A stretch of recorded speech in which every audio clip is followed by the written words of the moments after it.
Hey again, my fellow YouTubers, this is the Big D again. And this time it's going to be a Quickie review. I just went and saw the new Christian family flick known as Breakthrough. Now, I must admit, since it's based on a true story, I gotta say it was pretty good actually. It stars Chrissy Metz, you know, from TV's This Is Us. Josh Lucas, who I remember from movies like Hulk and Sweet Home Alabama, and I can't remember the names of the whole cast. Well, Topher Grace was in, I'm sure you know him, of TV's That 70s Show, Spider-Man 3, many others. Let's see, you also see the guy who played Luke Cage in the recent Luke Cage series. And the little boy who was in it, he was from the recent reboot of the classic comedy One Day at a Time. But I'm going to say the cast was very good in this. I'm going to say it was good.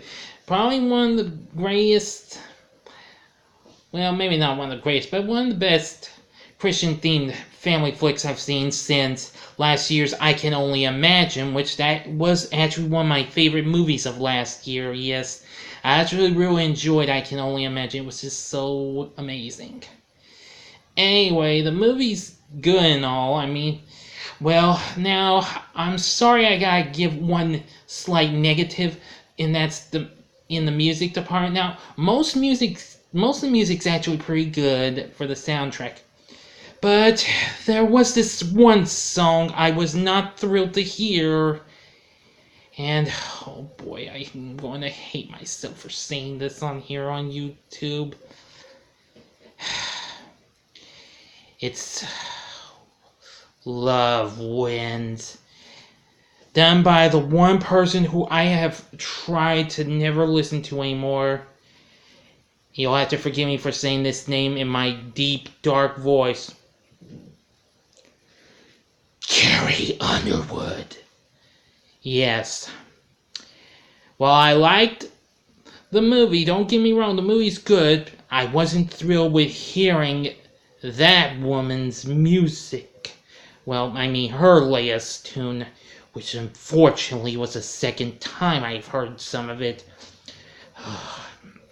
Sorry, people, I know lots of y'all like her, but I was a fan of hers, but until, well, nearly a decade ago, one of her songs just drove me insane, and I just never cared to like her again, even though I tried to give her 3 redemptions, and yet she bombed 100% big time.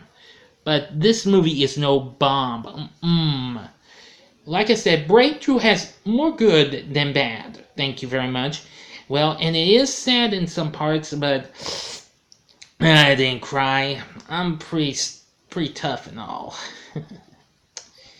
Anyway, you'll have to forgive me for giving my slight rave on Lil Miss Underwood. Believe me, y'all, I like listening to all kinds of music, okay? Country's one of those, but I prefer classic country, and if it's new country, I take Maren Morris or Miranda Lambert or even Kelsey Ballerini because, well, even though Ballerini was on tour with Underwood before, but, well, her music's much more cooler with a little pop twist in it as much as hers is. And as for Miranda and Maren, on the other hand, unlike Underwood, those two have what Underwood doesn't have. And that's spunk. But enough said. Go see Breakthrough. You won't be disappointed. Okay? You'll have to forgive me for my rant and raving on Underwood. It might not happen again, but if you do want me to see a rant and rave on her, let me know. Feel free to comment, like, subscribe. This is the Big D signing off. See ya.